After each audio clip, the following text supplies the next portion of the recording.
दोस्तों स्वागत है आपका फिर से हमारे YouTube चैनल में, जहां पर हम अभी लेकर आ रहे हैं कंप्यूटर पर ऐसे क्वेश्चन जो आपकी परीक्षा में आपको लाभ देने वाले हैं। आज हम आपके सामने टॉप 25 ऐसे क्वेश्चन आपके सामने ला रहे हैं।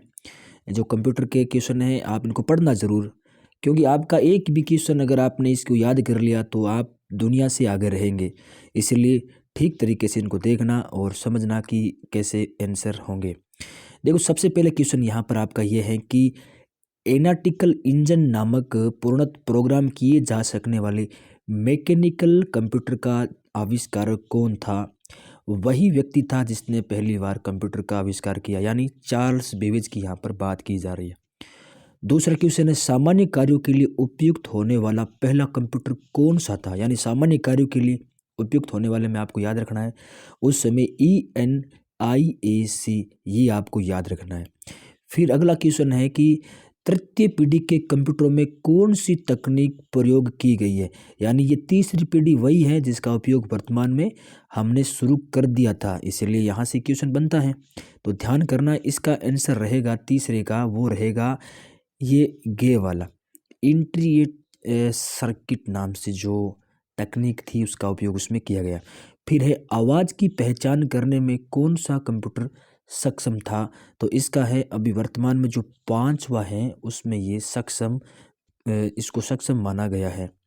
अगला आपको पांचवा क्वेश्चन है कि संख्याओं के रूप में दी गई मात्राओं की गणना और लॉजिकल कार्य संपादित करने वाला कौन सा कंप्यूटर है।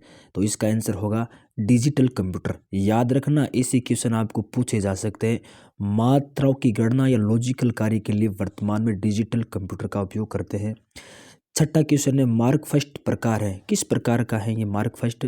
तो इसके अंदर आपको याद रखना, ये मेन फ्रेम टाइप के जो होते हैं उसके लिए इसका उपयोग करते हैं। सातवें के अंदर आपको याद रखना है, सुपर कंप्यूटर की प्रोसेसिंग जो स्पीड है वो किस में आंकी जाती है। ठीक है, तो याद रखना इसका आंसर है FLOPS में भी नहीं आंकी जा सकती, TELOPS में भी नहीं आंकी जा सकती, और ये ELF, मतलब इन तीनों का ही ऑप्शन आपके, इनमें से कोई भी ऐसा नहीं है। कई बार ऐसे भी क्वेश्चन पूछ लिए जाते हैं, इसलिए आप इन तीनों को याद रखना। फिर अगला है, वर्क स्टेशन में CPU की कौन सी संरचना होती है। तो ध्यान करना, इसका है RISC।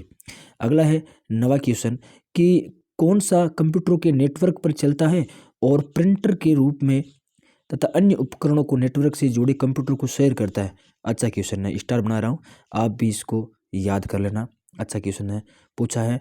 नवे के अंदर याद रखना, ये जो सर्वर है वही कंप्यूटरों को शेयर करने के लिए काम में लेता है।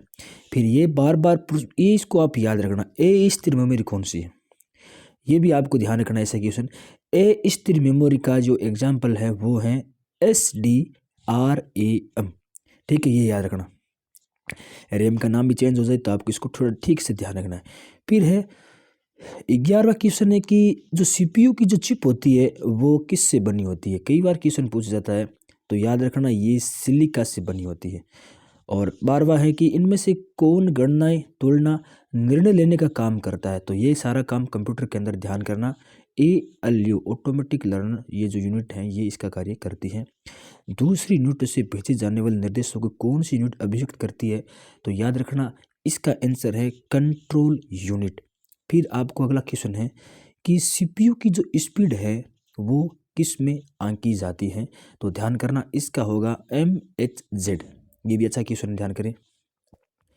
फिर है, इनमें से कौन सी मेमोरी सबसे तेज होती है।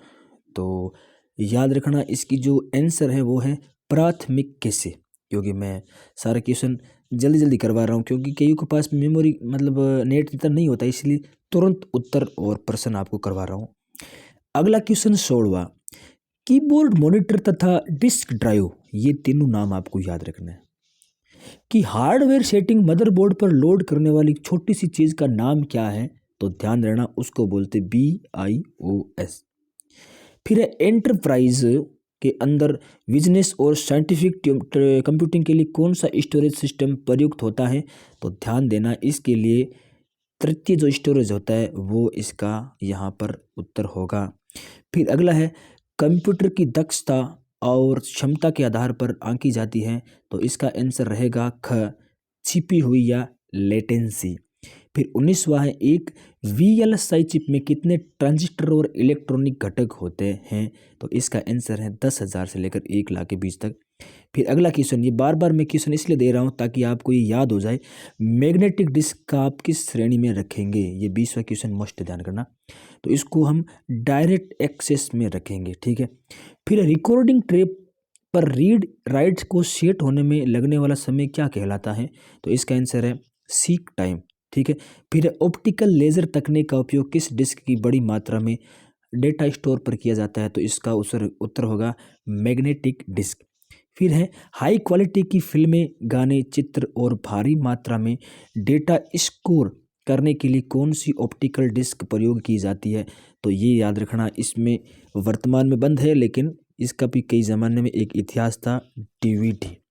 फिर 24वें के अंदर है, कौन सी डिस्क मैग्नेटिक और ऑप्टिकल दोनों तकनीकों का प्रयोग करके लगभग 100 MB से 9 GB तक डेटा को स्कोर कर सकती है, तो इसको बोलते हैं मैग्नेटो ऑप्टिकल डिस्क, याद रखना, ठीक है। आज का लास्ट क्वेश्चन है, कौन सी डिस्क अपने दोनों ओर 50 GB तथा SD डेटा स्टोर कर सकती है, तो इसमें 25वें का आंसर होगा ब्लू रे डिस्क। कई विद्यार्थी सोचते होंगे कि आज के जो क्वेश्चन है वो तो थोड़े अलग टाइप के हैं, लिया ध्यान करना कि हर 25 क्वेश्चन में से अगर आपने 2 क्वेश्चन भी ठीक तरीके से पढ़ लिया वो आगे, तो हमारे कहीं ना कहीं इसमें फ़ायदा होगा रीड के अंदर।